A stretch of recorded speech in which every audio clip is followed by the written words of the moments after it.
What's the creepiest experience you've ever had in real life? Story 1. When I was younger, every year for Christmas, I would drive upstate to my aunt's house along a stretch of highway. I cannot for the life of me remember the name of this road. All I know is that it runs near Akron, New York at some point, but most of the drive is through rural areas with little to no towns nearby. It was the middle of the night, and I had just gotten off a long shift, exhausted, but still had to drive to my aunt's house since my extended family was expecting me the following morning. About halfway through the drive, I realized I was low on gas, which irritated me because my brother told me he had filled it up the day before. So he either forgot or wasn't being honest. I saw an old-looking sign for a gas station off the next road.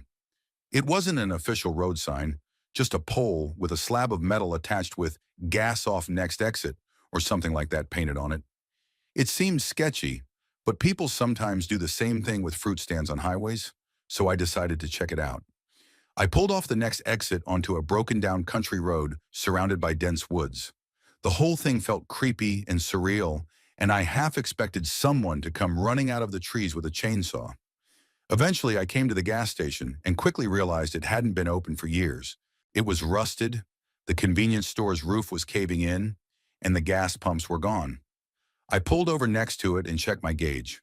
I would probably only make it another half-mile before running out, so I called roadside assistance, and they said they'd send a truck over. Then I just had to wait. I kept my engine on because when the headlights were off, everything was pitch black, and I wasn't about to sit next to an abandoned gas station in the middle of a forest in total darkness. Most of the wait passed uneventfully until I sensed movement near the old store where my lights were pointed. I looked up but didn't see anything more, so I went back to my phone. Then over the sounds of the night, I heard someone yell, "Hey buddy, come here," in a demanding tone. I looked up, and there was a man standing by the old store, staring toward me, illuminated by my headlights. He looked like a homeless guy, and I figured he must have been squatting there. I was spooked but rolled down my window and said something like, "Yeah, what's up?" while keeping my foot ready to hit the gas. He asked, "You got any change?" I told him, "No, I don't, sorry." He had a vacant expression and stood stiffly. Then I noticed more movement, heads, about 20 of them, peeking from behind trees beyond the man I was talking to. I couldn't see them clearly, but they were definitely people, just heads watching me from the trees. Another man started walking from around the gas station, and that was enough for me. I turned and sped off.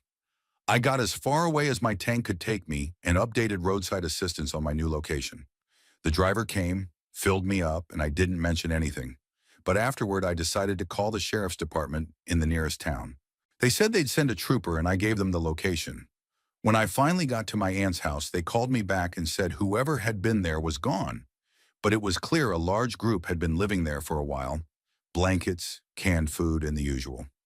The whole situation still freaks me out, but I can consider myself lucky to have such a chilling story to tell. I am just glad nothing bad happened. And to the people at that gas station, let's not meet. Story 2. About 6 years ago, I was with my friend Tom at my parents' cabin. We decided to head out to a casino located on an Ojibwe reserve about 40 minutes away. The entire stretch of highway in between is heavily forested and has no lights, which makes it incredibly dark. We got there, played some poker, tried a few table games, and even grabbed dinner with our winnings.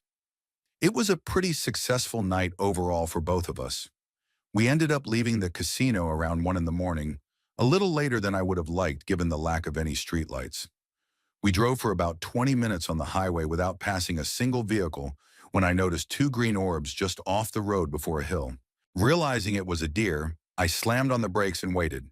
Several deer crossed, and then we resumed driving.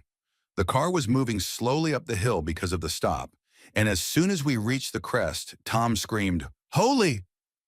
Right in front of us was a young woman walking in the middle of our lane, no more than maybe 30 feet away.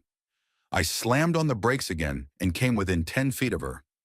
Thankfully, because I had slowed down earlier and was climbing the hill, we weren't going fast. But what went through my mind wasn't just that I had nearly run someone over.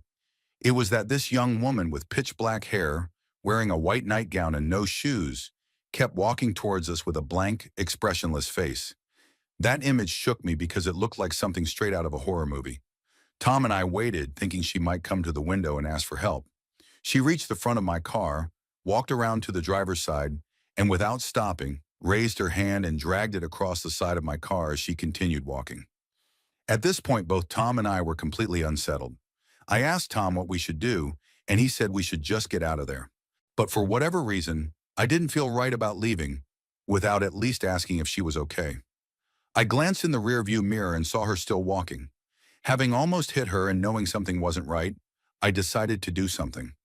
I told Tom I was going to ask if she was all right.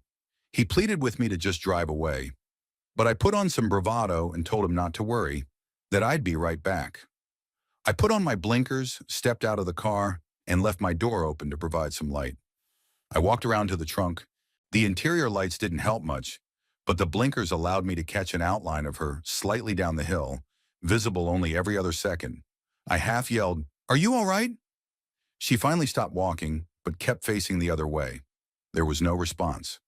I heard Tom's door open as he stepped out to join me. Suddenly, she started screaming. Tom and I bolted back into the car, and I floored it. For the rest of the ride back to the cabin, Tom gave me a hard time, but I didn't care. I have never seen anything like that on the highway since, and I'm thankful for it. That remains the creepiest moment of my life. Story 3. I've wanted to share this story for a few months, and since it's currently 4:30 in the morning, and I can't sleep because I still have the lingering fear that someone is lurking in my apartment, I thought I would finally write it down. To set the tone, I bartend, and that night at work had been awful. I usually have thick skin and can handle myself, but earlier that night I was harassed by a man at the bar. After he was kicked out, I decided to stick it out and finish my shift. I even called my dad, and we agreed that as long as I was physically safe and emotionally ready, I should stay, so I did. My boyfriend, despite working a full day himself, waited up for me in our ground-level apartment because I was upset about the comments I had endured. To help you picture it, we were lying in bed, but with our heads where our feet normally are. The bed is in the middle of the bedroom against the back wall. The television was on, but only the home screen. No shows playing. My boyfriend had his hand on my back and had just fallen asleep. I could tell by his breathing. I was scrolling on my phone, finally letting the tension from earlier start to fade. Then I heard it, the faintest word, "Hello?" I froze. Time stretched within that second. My eyes darted from the television to my boyfriend to my phone, and I desperately hoped I was just imagining things, maybe hearing some kind of auditory hallucination from exhaustion. But then I heard it again, clearer this time, coming from the hallway. "Hello?" It wasn't loud. It was quiet, deliberate, almost as if checking whether I was asleep. That's when I realized there was a figure in the hallway. The voice was coming from someone who did not belong in my home. I have never forgotten the feeling. The break-in happened at 4 o'clock in the morning. Right now, as I write this, it's 4:44. Since that night, I can count on one hand the number of times I've fallen asleep before 4, and when I do, I usually wake up around 3 to check the locks. That's how much it still affects me. In that moment, I screamed with everything in me.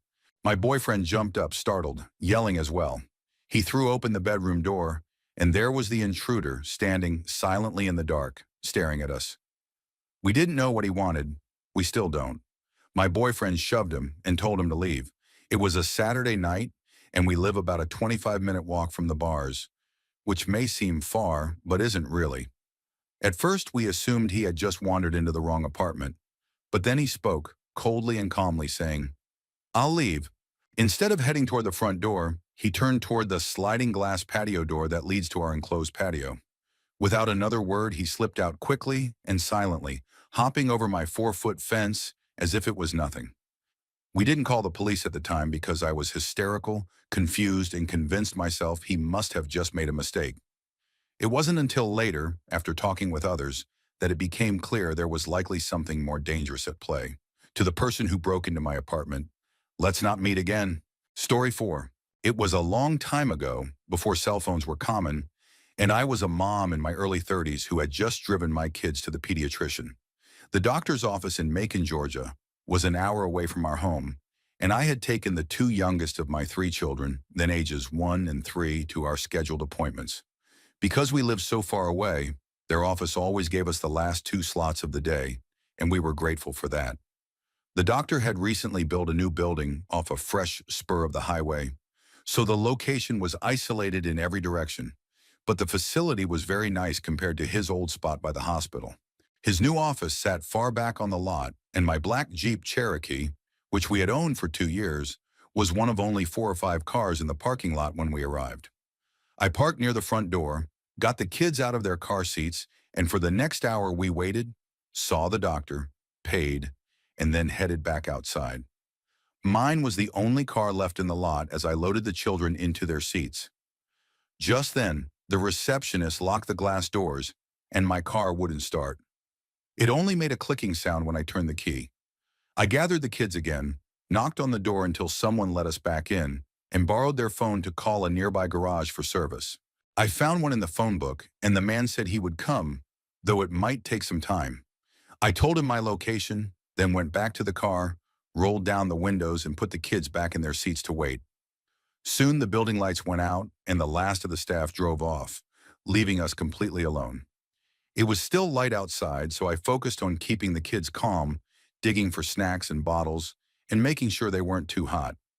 Although the attendant had said it might be a while, I was pleasantly surprised when a truck pulled into the lot before long. A man stepped out, nodded, and said he would raise the hood. He was middle-aged, a bit scruffy, but that didn't seem unusual. I was just relieved he had arrived. He began fiddling under the hood, but instead of grabbing jumper cables, he kept saying it was just a loose wire. I stayed in the driver's seat, waiting for him to tell me to try the engine. More than once, he told me to come up so he could show me the problem, so it wouldn't happen again. I smiled politely and declined, saying there was no use, since I didn't know anything about cars. I stayed put with the kids. He started sounding frustrated that I wouldn't get out, and I remember worrying that I might anger him and be left stranded. Just then, another truck suddenly pulled into the empty lot. At the sight of it, the man under my hood slammed it shut, ran to his truck, and sped away without saying a word. I was startled and uneasy as the new truck parked next to me. A man stepped out, introduced himself, and his name matched the one I had spoken to on the phone. He even called me by name, apologized for being late, and pointed toward the road, asking who the man was who had just driven off.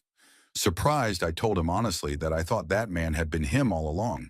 We both laughed nervously, and then he grabbed jumper cables and began working on my car. I sat back in the driver's seat, grateful, waiting for the signal to start the engine. But instead, he came to my side door holding something in his hand. In a cautious voice, he asked, "Ma'am, is this yours?" In his hands was a long, dagger-like object, about 1.5 feet in length. It looked ancient and rusty, but had 2 small finger holes at one end, like scissors combined with a blade. I was startled but not afraid and asked where he found it. "Under the hood," he said. I told him I'd never seen it before, assuming it had been stuck there for years. But he stared at it, pale, and explained that it hadn't been hidden. It was right on top, freshly placed. I insisted it was old and rusty, but he pointed out the sharp, gleaming edges at the tip, showing that it had just been sharpened. I suddenly realized the danger I had been in.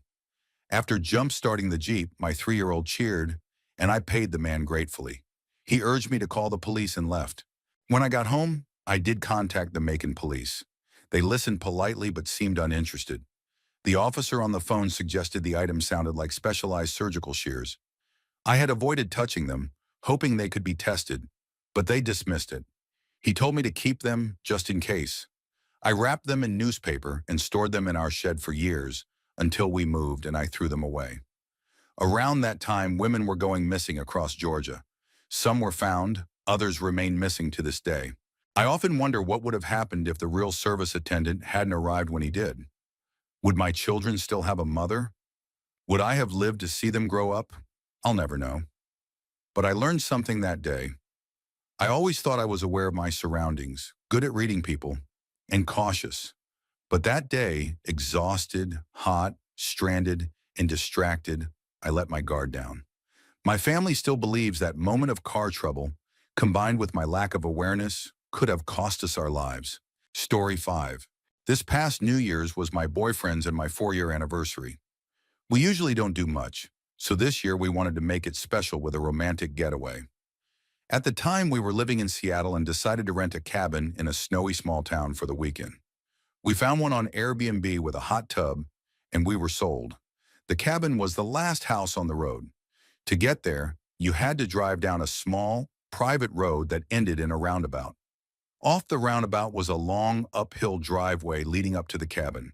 When we arrived, it was snowy and beautiful. The cabin itself sat on top of a garage, and the only way in was to climb stairs on the backside of the property to reach the front door. Inside there was a booklet with all the cabin information. It mentioned that during snowy season, their contracted snow plows might show up to clear the driveway. That seemed fine. We unpacked and quickly realized we had no service on our phones, but the booklet noted that there was a landline if we needed anything. The first night was perfect. We sat by the fire, played board games, and drank wine. The weekend felt exactly like what we needed. The next day we spent in town with a nice dinner planned for the evening. Dinner was great, and we were excited to get back to the cabin for champagne in the hot tub. But when we drove down the private road and pulled up to the driveway, my boyfriend stopped the car and pointed out fresh tire tracks in the snow.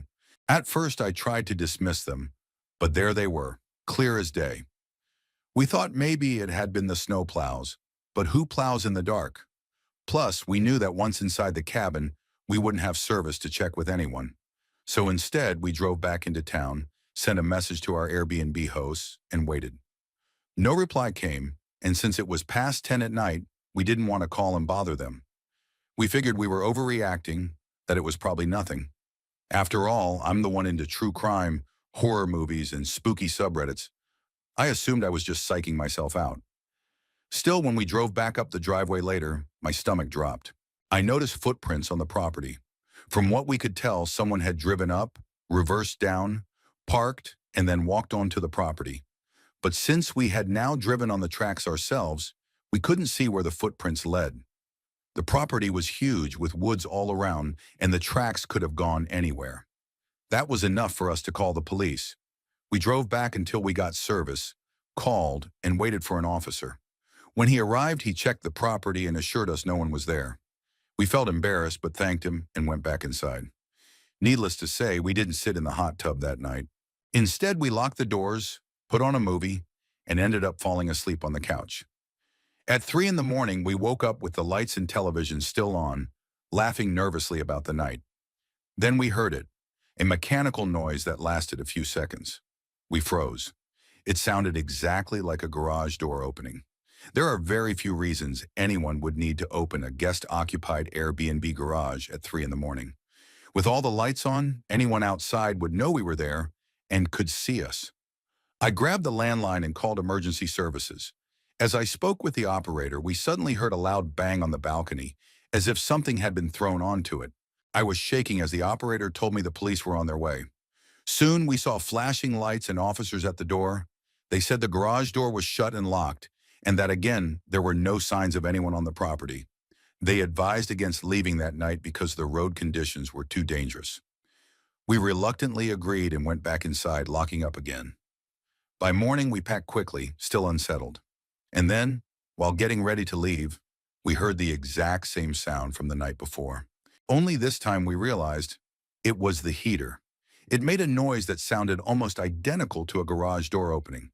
As for the bang on the balcony, just a pine cone falling at the perfect time.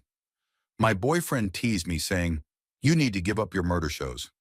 But still, I can't shake what scared us most. Someone did drive onto that property and walk around. Whoever you were, thank you for feeding all my nightmares. Please stay home, and let's not meet. Story 6. He waited for me outside my work every night until I followed him first. This happened last year, and to this day I still can't figure out what he wanted. I work at a small bookstore in a quiet part of town. It closes at 9 in the evening, and since I usually work closing shifts, I walk to my car in the empty parking lot alone. It always felt like a safe area, or so I thought. About a week into my new shift schedule, I started noticing a man across the street. At first, he wasn't doing anything, just leaning against a lamppost, facing the store. The first night I brushed it off. The second night, he was there again. Same spot, same posture. By the third night, I knew it wasn't a coincidence. He never approached me, never said a word. He just stood there watching. I told my manager, but he said unless the man came on to store property, there wasn't much that could be done. So I began leaving through the back door instead. For a few days it worked. He was gone, until one night when he wasn't. That evening I walked out to my car and found a sticky note on the windshield. All it said was, "Why are you hiding?" No name, no number, just that single sentence. I decided that night I wasn't going to run anymore. The next evening, I left work and saw him again, across the street. So I followed him. I didn't confront him, I just kept my distance, walking in the same direction. He never looked back once. He walked 3 blocks, turned into an alley near an old building, and then he was gone. I mean it, he just vanished. I ran to the corner, but there was nothing. No doors, no sound, no shadow. He had disappeared into thin air. I never saw him again. But sometimes when I leave work late, I still feel like I'm being watched. And now I never park in the same place twice. Story 7. Back in 2008, something happened to me that I still think about to this day. At the time, I was living in Brisbane, Australia, with my parents and my younger sister. I was 19, my sister was 16, and my dad had just gotten cable television. The only issue was that the cable box was in the lounge room, and I really wanted to get the signal in my bedroom without paying extra for another box. So my dad bought an AV transmitter and receiver set. You plug one box into the cable in the lounge, and it transmits the video signal wirelessly to the receiver in another room. One Saturday, I decided to set it up. While I was downstairs fiddling with the setup, my sister was upstairs in her room. I spent a while trying to get the channels right, going back and forth, until finally I started to pick up a signal. I was excited, but then I realized something. The cable box wasn't even turned on. So why was I getting a signal? Just as that thought hit me, the picture cleared and I saw a bed. My stomach dropped. For a moment, I thought it was my bed, and I immediately remembered a scene from a horror movie where someone discovers a hidden camera filming them in their room. Terrified, I ran upstairs and grabbed my sister. When we both looked again, we realized it wasn't my bed at all. We didn't know whose bed it was or why the AV receiver was picking up that feed. When my parents came home, we all decided it must be a neighbor's signal we had intercepted. We watched for a while until, later that evening, someone entered the room on the feed. My dad recognized him as one of our neighbors. We guessed that maybe one spouse was spying on the other, or perhaps they were using it for personal recordings. We even joked about the possibility of something darker, though none of us really believed it. Still, the whole thing was unsettling. Over the next week, we occasionally tuned into the feed. Most of the time, it was just an empty bedroom, but then something happened that turned the creepy situation into something much worse. One weekday, while the neighbors were away having renovations done, a plumber who had been around regularly walked into the room. At first, we thought nothing of it, but then he started rifling through drawers. We watched in shock as he pulled out the wife's undergarments and behaved inappropriately with them. My mom called me over, horrified, and we couldn't believe what we were seeing. The worst part came next. He walked directly up to the hidden camera, looked straight into the lens and fiddled with it. For a moment, we were convinced he knew we were watching. My dad went next door and told the neighbors what we had seen. They had no idea. Together, they discovered that the plumber had installed a water usage monitor inside the wall, something common at the time due to drought restrictions, but had secretly fitted a hidden camera behind it, aimed directly at their bed. The neighbors immediately called the police. The investigation revealed something even more disturbing. At night, the plumber would park in our street in a car with heavily tinted windows and watch the live feed on his laptop. When my mom told me this, I felt chills. I remembered countless nights coming home late from my girlfriend's place or from a night out and seeing a station wagon parked about 30 meters from our house. I always assumed it was empty and even glanced at my reflection in the windows as I walked past. In reality, it was him sitting there, watching. The thought still unsettles me. My friends and I joke about it now, but deep down it still creeps me out. The idea that someone in our quiet neighborhood had been secretly watching our neighbor's bedroom and that I unknowingly walked past his car so many nights is something I'll never forget. Story 8. This happened a little over a year ago. Our oldest son, Caden, was 3 at the time, and our youngest, Connor, was around 5 months old. Even now it gives me chills, and I still feel uneasy whenever I walk by that part of the house. It was a January evening in Pennsylvania. The sun had set, a couple of inches of snow covered the ground, and we had just finished dinner. My husband drives trucks for work, so he's gone most of the week. It was just me and the boys. Caden was playing in the toy room, which has a door leading to the side deck, while I got Connor ready for his bath. That deck wasn't one we ever really used. It didn't have a light, not even a sensor light, and in winter it stayed untouched. To get to it, someone would have to walk across the yard through the snow, climb the stairs, and go up to the side door instead of using the front entrance where there was light and a clear walkway. Connor and I were nearly done with bath time when I heard Caden's little feet running toward me. He stood in the doorway and said, "Mommy, there's a man looking in the side door." "I think it's the mailman." My heart dropped. First, no mailman would be there at 7 in the evening. Second, no one ever used that door, especially in winter. Third, I hadn't heard any knock. I quickly set Connor in a towel in his little chair and told Caden to stay in the bathroom with his brother until I said it was safe. He was confused, kept asking what was wrong, but he listened. I grabbed the biggest kitchen knife I could find, had the phone ready to call emergency services, and forced myself to stay calm.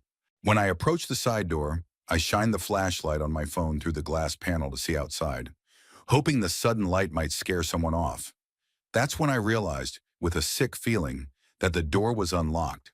Someone could have just walked in. I flung it open, light in one hand, knife in the other, and yelled, "Hey!" in the most threatening voice I could manage. The deck was empty, but there were fresh footprints in the snow, leading up the stairs and back down into the field and woods behind the house. I slammed the door shut, locked it, and called the police. Back in the bathroom with the boys, I asked Caden if he knew who the man was. He shook his head and said, "No," but he smiled and waved at me for a long time. That sentence still haunts me. When I asked what the man was wearing, Caden said he had a hat like a mailman's and no coat. That was all he could tell me. The police came, searched the property with flashlights, and then came inside. They asked questions and confirmed what I already knew. There were footprints leading to the side deck, but the officer also found tracks going to the basement door and the kitchen window on the opposite side of the house. He suggested that I have someone stay with us overnight and said they would follow the tracks into the woods. That night, my father-in-law slept on our couch with his gun close by. My mom was terrified for us, and I barely slept. The police never called me back, and I assumed the tracks were lost somewhere in the woods. Caden still mentions the man sometimes, completely unprompted, and it chills me every single time. We put a blackout curtain on that door, and I've been pushing for stronger locks. My husband and father believe it might have been a man passing by who noticed I was home alone and wanted to sneak a look. But why stand silently waving at my child, and why circle the entire house instead of coming to the front door? I hope I never see that man's face again, and I pray he never smiles or waves at my child ever again. Story 9. About 2 weeks ago, I booked an Airbnb in another country for a concert. The room was cheap, and I knew it wouldn't be anything close to a 5-star hotel. But since it was only for one night, I figured as long as I had a bed, it would be fine. From the start, the trip wasn't going great. My data roaming didn't work at all in that country, so I had to plan everything in advance using cafe Wi-Fi. Somehow, I still managed to find the house in time. I rang the only doorbell and waited. No one answered. After several minutes of ringing and waiting, I peeked through the mail slot. What I saw made my stomach turn. It looked like an abandoned barn. There was a filthy old couch shoved against the door, furniture covered in sheets, and dust everywhere. This was not what I imagined a functioning Airbnb would look like. As I stood there wondering if I was at the wrong house, a man appeared from the street. He looked very old, unkempt, and clearly hadn't washed in a while. I asked if he knew where the Airbnb was, and he mumbled something I took as a yes. When I asked if he was Tim, my host's name, he said yes and opened the door for me. The inside was no better. The entrance was dominated by a creaky old staircase. He wheezed and coughed as he led me upstairs, reeking of cigarettes. The second floor was dark and cluttered with old furniture covered in cloths, and there was a strange curtain I couldn't see behind. By the time we reached the third floor, my floor, the hall looked like something from a horror movie. The walls were cracked, and old religious paintings and crosses hung randomly. I usually love Gothic or eerie decor, But this was different. Everything looked neglected and unsettling. He showed me the bathroom, which had a large hole in the wall and broken tiling around the tub. Everything was grimy. The bedroom was better, but only slightly. It had creepy dolls on shelves, though the beds seemed usable. When I asked about Wi-Fi, he said there wasn't any, which meant I had no way to communicate from inside the house. When I asked about checkout time, he just said, "It doesn't matter." That response alone put me on edge. He then dragged himself up to the fourth floor, which was completely dark. I had no idea what was up there. After changing clothes and charging my phone, I noticed the detail that scared me most. There were no locks. Not on the bathroom, not on the toilet, not even on my bedroom door. I also saw half-used personal items scattered around: toothbrushes, toothpaste, random toiletries, even an eyelash curler. They weren't neatly left for guests. They looked abandoned, as if previous guests had just left them behind and no one bothered to clean up. That's when I decided I would not spend the night there. As I left for the concert, I slid a folded piece of paper under my bedroom door so I could tell if anyone went inside while I was gone. On my way out, I heard someone unlocking the front door. I expected maybe the host's wife or another guest. Instead, a middle-aged man walked in and said, "Hey, I'm Tim." My blood ran cold. If this was Tim, then who was the man who had let me in? I forced small talk, acting calm, but inside I was panicking. I left immediately. The concert was amazing, but afterward I was too exhausted to stay awake all night, so I checked into a hostel. It wasn't perfect, but it had Wi-Fi, a shower, and most importantly, locks on the doors. The next morning I went back to the Airbnb to collect my belongings. Before going in, I checked the mail slot again and nearly jumped out of my skin. The old man from before was asleep on the couch right in front of the door. I carefully opened the door without waking him, rushed upstairs, and was relieved to see my paper still in place under the bedroom door. I grabbed my things and left as quickly as possible. Maybe I overreacted, but between the strange setup, the missing locks, the abandoned items, and the two different Tims, it felt like the perfect recipe for something sinister. At best, nothing would have happened, but I doubt I would have slept a minute that night. Usually I love solo travel, but that place was just too much. Story 10. This happened when I was in high school, still living with my parents and my younger brother in a quiet suburban neighborhood in the Midwest. It was the kind of town where everyone knew each other. Crime was rare, and I always felt safe. The houses in our neighborhood were almost identical, every third one built with the same layout. So families were on equal footing financially. Everyone got along, and nothing ever seemed dangerous. That is, until strange little things started happening. At first, they felt inconsequential, but looking back now, they all connect and leave me unsettled. It began at the start of my junior year. One morning, I woke up early to put away clothes. Being particular about things, I made sure all dresser drawers and doors were closed before leaving. I was the last one out of the house that day. I had a doctor's appointment, and the first one home. Later, when I checked, my family confirmed no one else had been home before me. Yet when I went upstairs, my bedroom door was ajar and my closet wide open. I brushed it off as nothing, but it kept happening. Sometimes I even noticed shirts or pants missing. I convinced myself I had just misplaced them, but something didn't feel right. One night after I had gone to bed, I was woken by the sound of footsteps on the stairs. The fifth step always creaked loudly, and I heard it clearly, even over the noise of my fan. The footsteps stopped, but I got up and checked. All the bedrooms were upstairs and everyone else was asleep. The doors were all closed. I was the only one who slept with my door open, and the hinges on the others were loud enough that I would have heard them open. I saw nothing unusual, so I went back to bed. Still, I heard the footsteps once more before forcing myself to stay put, thinking maybe it was my imagination. But all of these small things build up to the weirdest experience I've ever had. Midway through the school year, I drove my brother and myself home. I tossed my bag onto the dining table, laid down on the couch, and put on the television. My brother went downstairs to let the dog out and play video games. With no cars in the garage, I knew my parents were still at work. I kept the volume at a medium level so I'd hear when they came home, since they often scolded me for watching television right after school. Everything was fine until I heard thumping upstairs. At first I ignored it, thinking it was just me being paranoid, but it kept going for 5 minutes straight. I muted the television. The sound was rhythmic, sometimes accompanied by creaks. It wasn't random. It was footsteps. Heavy ones. For a moment I thought it was the dog pacing. But when I called for him, my brother shouted back that the dog was with him downstairs. The sound was coming from directly above me. That's when I realized above the stairs, above everything, was the attic. I tried to stay calm. There were only two entrances to the attic, a panel in my brother's bedroom ceiling and a third-story window outside. The panel looked untouched. We hadn't opened it since moving in because the previous owners had said it was just insulation and wiring. Nothing big enough for storage or for anyone to hide.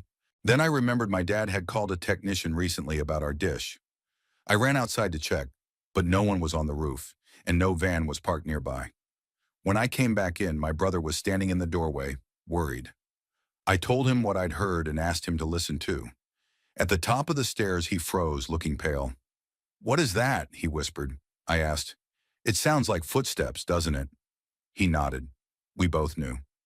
We went downstairs quietly. The floors were thin, and if someone was actually up there, we didn't want them to hear us. We decided to call Dad. I explained everything, but I could tell he didn't believe me. He said it was probably an animal, maybe a bird or raccoon, from the woods nearby. I insisted no animal could sound like a person walking in boots, with weight shifting and floorboards creaking. He told us to wait until he came home. By then, the footsteps had been going for over half an hour. I stayed in my brother's room with him, but eventually I needed the bathroom. The bathroom was right next to his room, still under the attic. As I washed my hands, I realized the steps were louder, directly above me now. My stomach dropped. The footsteps had moved. They were following me. Fear turned into anger. I slammed my fist twice against the ceiling and shouted, "What the hell is this?" The footsteps stopped. Dead silence. Then, two loud stomps, deliberate and heavy. I bolted out of the bathroom. My brother met me at the stairs, mouthing, "What just happened?" I quickly explained, and the footsteps started again. He grabbed his phone and called Dad back. I snatched it from him, put the call on speaker, and held the phone up to the ceiling. "Listen," I shouted, and instantly the footsteps stopped. Absolute silence. Dad's voice came through. "What sound?" My brother and I stared at each other, terrified, before running downstairs. We told Dad to come home quickly, and he said he was already pulling into the driveway. When he got in, we explained everything frantically. He followed us upstairs, but of course now there was no noise. We begged him to open the attic panel, but he refused. He said it wasn't worth damaging the ceiling without proof. The footsteps never returned, at least not when we were awake. My brother secretly slept in my room for a few days afterward, too scared to stay alone. We could never prove it to our parents. But I'll never forget it. When the dish repairman finally came days later, I noticed something strange. Instead of a ladder, they climbed from the backyard deck straight onto the roof. From there, it was easy to reach the attic window. Ever since then, I've wondered if someone had been living up there, sneaking in at night. But if that were true, why would they have let us know with those footsteps? Why stomp when we were listening? I hate that we never checked. Whoever, or whatever, it was in the attic that day, I hope I never meet them. Story 11. About 20 years ago, my boyfriend and a couple of his friends were renting the upper unit of an old 4-unit apartment building in a sketchier part of the city. The neighborhood had a large homeless population, and the building itself was run down. Above their unit was a dark, filthy attic that could only be accessed from their apartment. The attic had no lights at all, so even during the daytime you'd need a flashlight to move around. There were 2 full-size doors with wooden staircases leading up into the attic, one at each end of the long apartment. Now, my boyfriend's roommates weren't exactly the most responsible people. They had a habit of not locking the apartment door during the day, even when they were home. Because of that, my boyfriend always kept his bedroom door locked. One time they came home drunk and forgot to lock the front door overnight, and my boyfriend actually woke up to some strung-out guy tapping on his bedroom door. But that's another story. This night was different. My boyfriend and I had been alone in the apartment for hours, and this time the front door was locked because we weren't idiots. Suddenly, we heard a distinct knocking sound coming from the back of the apartment. We went to investigate and realized it was coming from the attic door. Someone was in the attic, knocking on the door from the other side. And it wasn't random banging either. It was clear, deliberate knocking in a recognizable rhythm, the kind you'd use when knocking on a friend's front door. The attic door didn't lock, and whoever was on the other side would have known that if they tried it, so why were they knocking? My boyfriend wanted to open the door. I, on the other hand, wanted nothing to do with it. We whispered back and forth, arguing in hushed voices, while the knocking continued steadily. Finally, I told him I was leaving. I grabbed my stuff and headed toward the front door, and he followed me. Probably because he didn't want me walking home alone in the dark, since I lived about a mile away and neither of us had cars. More likely, he also didn't want to stay behind alone with whoever was in that attic. Just as we were about to walk out the front door, there came more knocking, but this time from the other attic door at the front of the apartment. Unless the person upstairs had sprinted across the attic in complete darkness and down another set of stairs in a matter of seconds, there was no way it could have been the same person, and we hadn't heard a single footstep above us. That meant there must have been two people, one knocking on each door. At that point, we didn't wait around to figure it out. We left immediately and spent the night at my place. My boyfriend refused to call the police. He didn't believe in ghosts, but he also didn't have a good explanation for why he wouldn't call the cops either. I think part of it was that we were broke college students with nothing valuable in the apartment. Most of our furniture was stuff we'd found for free on the street. Either way, we never got an explanation for the knocking. We just left it behind. Story 12. Some years ago, when couch surfing was still fairly new, I was in my early 20s and a very active user of the platform. I traveled and stayed with many hosts, but I also hosted guests frequently in the small two-bedroom apartment I shared with my amazing roommate in a university town. I didn't get too many requests, but all my reviews were positive. For context, my guests usually slept in the same room as me, on an inflatable mattress. I always vetted both hosts and guests carefully to filter out weirdos. It seemed to work until the last person I ever hosted. It started when I was traveling back home with friends after a concert. We'd crashed at a friend's house, and the next morning, visibly hungover, we took the train back. In my country, train tickets were cheapest for groups of 5, so people often waited near the ticket machines to join others. There were 3 of us, so we happily added 2 more travelers. On the train, I started chatting with one of them, a backpacker carrying a tent and a huge bag. He said he was from New Zealand in his early 30s, though he looked older, and had been traveling through Europe for 8 months. We talked about travel, philosophy, cultural differences. Early on, I mentioned that I had a boyfriend in a long-distance relationship. This will matter later. Eventually, couch surfing came up. I proudly talked about my experiences, and then he bluntly asked if I could host him in my student town.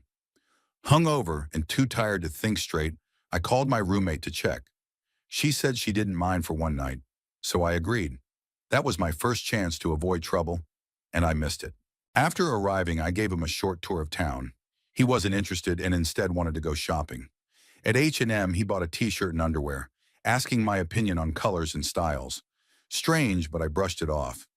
Then he came along when I bought groceries, including 2 bottles of wine. He asked if he could stay longer, but I said no. Again, I should have ended it there. At my place, he took a shower for over an hour, practically turning the bathroom into a sauna. When he came out, he was wearing the new t-shirt and the underwear. While he used my computer to plan his next destination, I asked for his couch surfing profile. He casually said he had deleted it, red flag, but it was late, and I felt I had to play host until morning, another missed chance. Dinner was fine, but my roommate had to leave early for work. The creep noticed the second bottle of wine and insisted we open it. I declined, but he drank half of it himself and then took a few shots from my liquor cabinet, despite my protests. The conversation quickly soured, so I told him I needed to do dishes and some university work, suggesting he relax in my room. I wanted him out of my space, but he kept pacing between the kitchen and the room, trying to talk to me. Finally, he went to bed around midnight, and I followed once he started snoring. During the night, I felt tugging on my bedsheets. Later, I realized he had been pulling at them from his mattress to wake me. Around 4 in the morning, he got up to use the bathroom. When he returned, instead of going to bed, he stood at the end of mine, staring at me for several minutes. I pretended to be asleep, terrified. Then he began whispering, "Are you awake?" repeatedly. I finally snapped, asked what he wanted, and he said, "I have a lot of energy in me, and I want to use it up." He added, I know you have a boyfriend, but it's really difficult to travel alone as a guy for so long. Disgusted, I jumped out of bed and went to the kitchen. He followed me, asking why I wasn't in bed. I told him plainly I was uncomfortable and wanted him to leave in the morning. He pointed to his new clothes and said, I only bought those for you and spent $30 for nothing. I ignored him. Instead of leaving, he acted bizarrely, washing his hands and face repeatedly, filling and pouring out glasses of water, and at one point coming too close and whispering, some things from childhood remain. You can never go back and can't change them. He looked completely unhinged. Thankfully, my roommate woke up early for her hospital shift and entered the kitchen. I quickly explained the situation in a language he didn't understand. Realizing his energy time wasn't happening, he finally packed his things. Before leaving, he stared at a photo of me and my boyfriend and muttered, he's a lucky guy. Then, unbelievably, he asked for my number. I didn't want to give it, but since he already knew where I lived, I figured it wouldn't make a difference and might make him leave faster. He called immediately to confirm it was real, then left. A week later, he called again. I didn't recognize the number at first, but once he said his name, I told him flatly, you're that crazy couch surfer who woke me at dawn asking for S. Don't ever call again. I hung up. He texted, you are the crazy one? That was the last I heard from him, and that was the last time I ever hosted someone on couch surfing. Creepy couch surfer, let's not meet again. Story 13. I was at a gas station, about to head out on a small road trip. I went up to the register to prepay for gas and grab a couple of drinks. Behind the counter was a large balding man with a ginger beard, wearing a name tag that read Guy. I smiled and was polite. Working in customer service myself, I always try to treat others with kindness because you never know what kind of day they're having. Guy smiled back and asked if we had met before. I had never seen him in my life. I tried to play it off with a lighthearted joke, saying, I just have one of those faces. But something about his tone set off alarm bells in my head. As he checked me out, he took his time, his eyes lingering on me in a way that made my stomach sink. Then out of nowhere, he said I looked great and guessed my dead name. My dead name, something I hadn't told anyone in years. I'm non-binary and I go by Royal now. I've worked hard to keep my old name a secret, and since I was paying with cash, I had no idea how he could possibly know it. I forced a smile, brushing it off with, no, I go by Royal. He frowned, scratched his beard, and I swear I saw flakes, maybe bloody dandruff, fall onto the counter. My skin crawled. I took my change, hurried outside, and started filling my tank. I pulled out my phone to text my mom and friends where I was, just in case. That's when I felt it. Hot breath on the back of my neck and a body pressed against me. I spun around. It was Guy. The smell that hit me was awful, rotten and sour. He towered over me, at least 6 feet tall to my 5'6", and grinned, revealing several missing teeth. You're rude, he said, talking about me behind my back. My pulse spiked. I forced a laugh, apologized quickly, and turned to grab the gas pump. But before I could, he snatched it from my hand and started pumping gas for me. You shouldn't be doing manly things like this, he said with a smirk. Then he leaned closer and told me he finally remembered where he knew me from. He said in a past life I had been his slave, that he was my master, and he could recognize my body anywhere.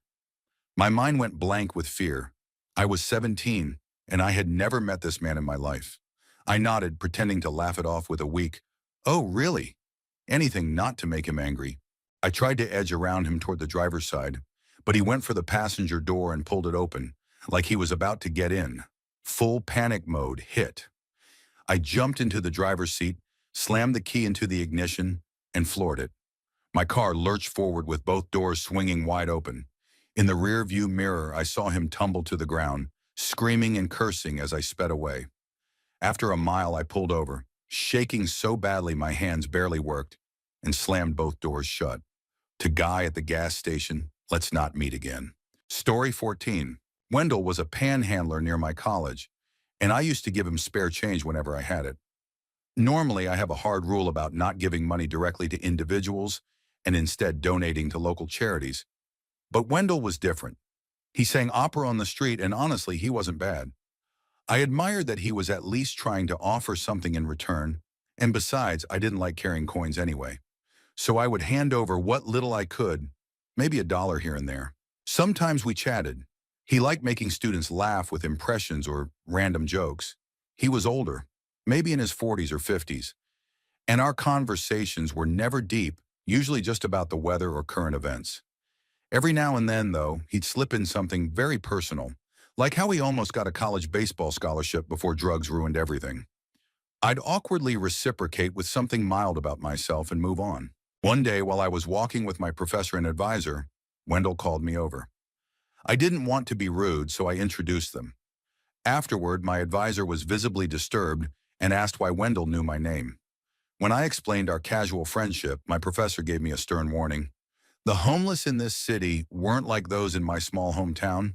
He told me that chronically homeless people often had criminal backgrounds or addictions, and strongly urged me to stop talking to Wendell or even giving him money.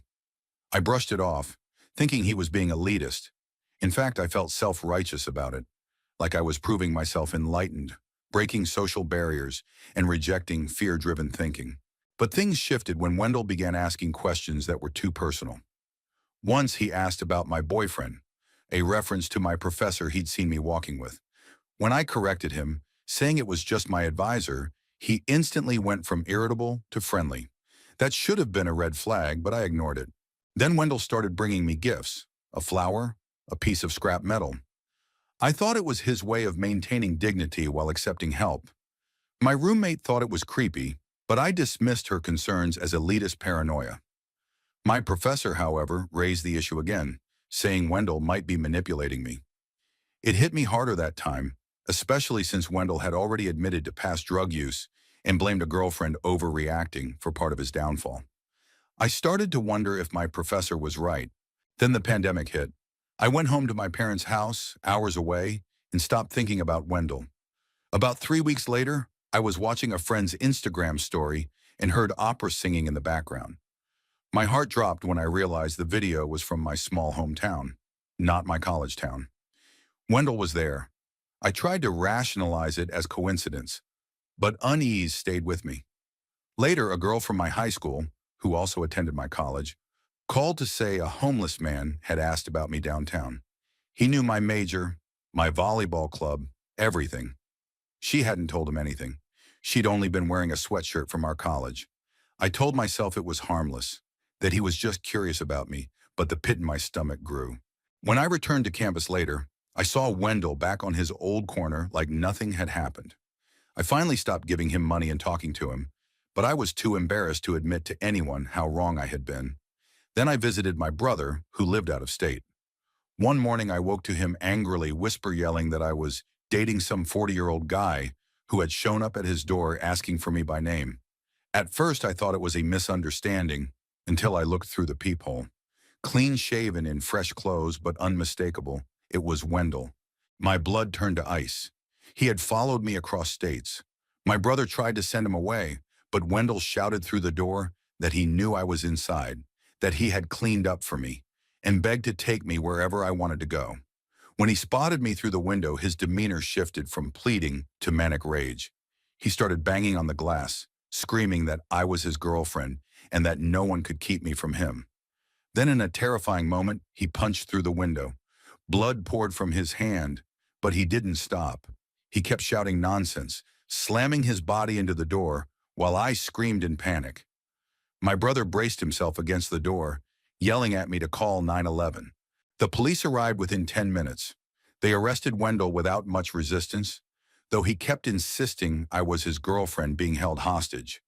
My poor brother even got handcuffed briefly until they sorted it out. As they hauled Wendell away, he began to sing opera again. His voice carried down the street, the same voice I had once admired, but this time it chilled me to my bones. Story 15. A few years ago, I was renting a small house in Northern California. The neighborhood was just outside of the suburbs, the kind of place that felt like the perfect balance. You had space to yourself, but you also had neighbors close enough that you didn't feel completely isolated. There were no streetlights in the area, which made the nights pitch dark, especially on cloudy evenings when the moon was hidden. I didn't mind, though. The darkness made my little house feel extra cozy and quaint. One winter evening, I got home from work after a long shift with overtime. It was cloudy, and the only light came from my headlights and the porch lamp. As I stepped out of the car, I caught a strong whiff of cigarette smoke. That was strange because I had never smelled smoke around my house before. I looked around, but saw nothing, so I brushed it off and went inside. I was exhausted and decided to take a shower and head to bed early, even though it wasn't yet 7 o'clock. A couple of hours later, I woke up suddenly. I was sure I had heard a noise inside the house. At first, I wasn't alarmed. I had a friend who sometimes stopped by after work to use my shower before heading to his night classes. I had even given him a spare key, though he always texted me first, and I hadn't heard my phone. Still half asleep, I reached for my cell phone on the nightstand. Back then, phones didn't have sensors to dim the screen automatically, and the brightness nearly blinded me. I squinted at the display. It was sometime after 9, but I couldn't tell if I had any unread messages. I called out my friend's name, silence. Then suddenly, loud, heavy footsteps thundered across the downstairs floor. My heart dropped. Someone was inside my house. I leapt out of bed and darted to the closet. As I opened the door, I could already hear the intruder running up the stairs. The upstairs hallway had 3 rooms, my bedroom and a spare one on either side, and a bathroom at the end. I froze in the closet, listening. The footsteps stormed past my door and into the bathroom. That tiny detour gave me just enough time to open the attic hatch in the closet ceiling and start pulling myself up. I was barely inside when my bedroom door burst open. I crouched silently in the attic, my feet just out of view. I heard the intruder rush into my room and then into the spare room across the hall. A few seconds later, he charged back and flipped on my light. Then my closet door creaked open. From where I was, I could only see from about his knees down. Dirty blue jeans with frayed cuffs and worn work boots. After a moment, he stepped back. Then came a loud crash and a guttural scream of frustration. That scream shook me. It was almost identical to the way my stepfather used to scream when he lost control. Violent, unhinged, and terrifying. The man stormed downstairs, knocking over furniture and slamming cupboards. I stayed frozen in the attic. I had left my phone behind and didn't dare climb down with him still there. After minutes of chaos, the house fell silent. I counted slowly to 1,000 before I dared move. When I finally climbed down, the first thing I noticed was that my bed had been flipped over. He must have been looking for me underneath. I couldn't find my phone, so I grabbed the landline and called the police. I waited upstairs until I heard them announcing themselves. The downstairs was a wreck. Chairs overturned, books and decorations scattered everywhere, cupboards emptied, canned food and boxes tossed across the floor. But the only thing missing was one knife from the wooden block in the kitchen. The police searched thoroughly and found the side door forced open, likely with a crowbar. Outside, along the fence line, they discovered cigarette butts, foil, and an empty pen tube, things often used for smoking meth. They told me the intruder had probably been watching my house for some time. That explained the cigarette smoke I smelled when I arrived. The officers suggested I stay with family or friends for the night, but I couldn't bring myself to leave. Instead, I shoved a shelf against the broken door, cleaned up what I could, and spent the night on edge, shining a flashlight out the windows toward the fence every so often. The next day, I had the door repaired and motion lights installed around the house. I also ran a phone line into the attic and set up a landline there. I never wanted to be trapped without a phone again. I lived in that house another 3 years without incident, but I never forgot that night. From then on, I practiced. I would rehearse getting out of bed, rushing to the closet, and pulling myself into the attic as quickly and quietly as possible. Even after I moved, I kept the habit. My new house has a crawl space at the back of the closet, and that's where I go now. I try not to think too much about what might have happened if I had been a few seconds slower that night, or if he hadn't gone into the bathroom first.